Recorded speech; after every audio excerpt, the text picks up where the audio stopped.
তুমি বলো তুমি কিরকম লুক চাইছো? আমি বেসিক্যালি একটু স্মোকি আইস হবে, একটু সুন্দর হবে, আর চোখটা খুব একটু টাকানো হবে, ছোট ছোট টাকানো হবে, আর মনে হয় ঠিক আছে। আর এমনি কি বলবো, চুলটাকে হালকা করে মানুষ হিসেবে ঠিক আছে, চুলটাকে দেখতে না পুরো এটা ভালো। হ্যাঁ ঠিক আছে, আর কিছু আমার লাগবে না। চলো দেখা যাক বন্ধ করে দাও। তো বন্ধুরা, এটা আমার নয়, আমার ক্লায়েন্টের ডিমান্ড। তো আমার ক্লায়েন্ট ছিল একটা সুন্দর মিষ্টি ব্রাইড, যেটা ছিল বেলুড়ে। আমি চলে গেছি বেলুড়ে 19 তারিখে। আর এই যে ওদের ভ্যানুটা সত্যিই খুব সুন্দর ছিল।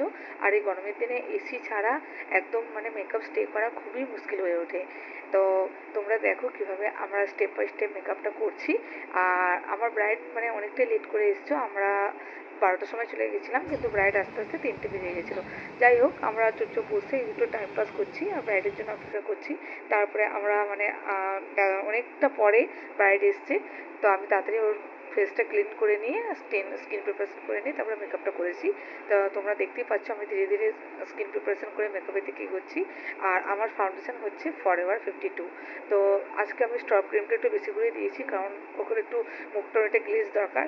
আর তোমরা দেখে নাও এই যে ফরএভার 52 ফাউন্ডেশন। আর স্কিন টোন অনুযায়ী আমি ফাউন্ডেশনটা বানিয়ে নিয়ে তারপরে ওর মেকআপটা করতে বসেছি। তো কেমন লাগছে আমার এই ব্রাইডকে, একটা সুন্দর তো এমনিতেই সুন্দর, আরও সুন্দর লাগছে মেকআপটা করার পর।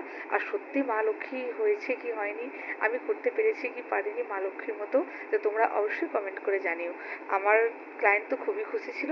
আমার ব্রাইড আমার নিজের মানে মেকআপটা দেখেও সত্যিই নিজেকে চিনতে পারেনি, আর আমাকে বারবার থ্যাংক ইউ বলেছে। তো তোমরাও বলো কেমন হয়েছে। এই ধীরে ধীরে আমি মেকআপটার দিকে দেখো আমি পাউডার প্যাক করছি। আমি বেশি ভিডিও নিইনি, কারণ ভিডিওটা অনেকটা লং হয়ে গেলে আমার ভালো লাগবে না দেখতে, সেটা ছোটো ছোটো ক্লিপ নিয়ে আমি ভিডিওটা বানিয়েছি। তো ব্লাসার ও প্রথমে তো ও আইল্যাশেস করতেই চাইছিল না, অনেকটা বুঝিয়ে সুঝে আইল্যাশেস পরিয়েছি আমি। তারপরে আমার স্টুডেন্ট ওকে আমি বললাম তুই একটু লিপস্টিক পরিয়ে দে। তো লিপস্টিক পরাচ্ছে। আর তারপরে দেখো আমি নিজের চেহারা আয়নাতে দেখে ও ভীষণ খুশি ভীষণ। কিন্তু কলকাটা বলেছে কি একটু বড় করে কলকাটা করে দাও দিদি, শুধু টিপের মাঝখানে দিও না, আমার একটু মানে ওই বিন্দু বিন্দু টাইপের মতো দিয়ে দাও। তো তাই ওকে আমি আবার দুবার করে, আমি ভেবেছিলাম শুধুমাত্র টিপের কাছে দেবো, কিন্তু না, ওর কথা রাখতেই হলো। তো আমি একটু কলকাটা বাড়িয়ে দিলাম। আর বেশি হেজে গেছি কলকা আমার ভালো লাগে না। তো ওকে আমি জিজ্ঞাসাই করে নিয়েছিলাম কি তুমি কীরকম কলকা পছন্দ করো। তো ও অনেকটা সিম্পলের মধ্যেই আমাকে বলেছিল। তো তোমরা ফুল লুকটা দেখো আর দেখে অবশ্যই জানিও কেমন হয়েছে। এই যে মুকুটটা পরিয়ে দিচ্ছি, কিন্তু মুকুটটা কী হয়েছে কি ওর মাথা থেকে মুকুটটা অনেক ছোট।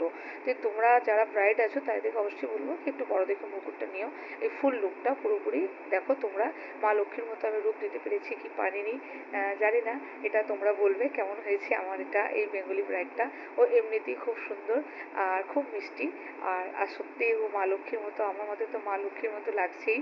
মা লক্ষ্মী বলো কি মা দুর্গা বলো, যাই হোক খুব সুন্দর একটা এক্সপিরিয়েন্স ওর বাড়িতে যে। আর ওদের অনেক অনেক শুভেচ্ছা নতুন জীবনের জন্য, ওরা নতুন পথ চলা শুরু করলো। আর তোমরা ওদেরকে অনেক শুভকামনা দিও। আর কেমন হয়েছে ভিডিওটা অবশ্যই জানিও। Thank you.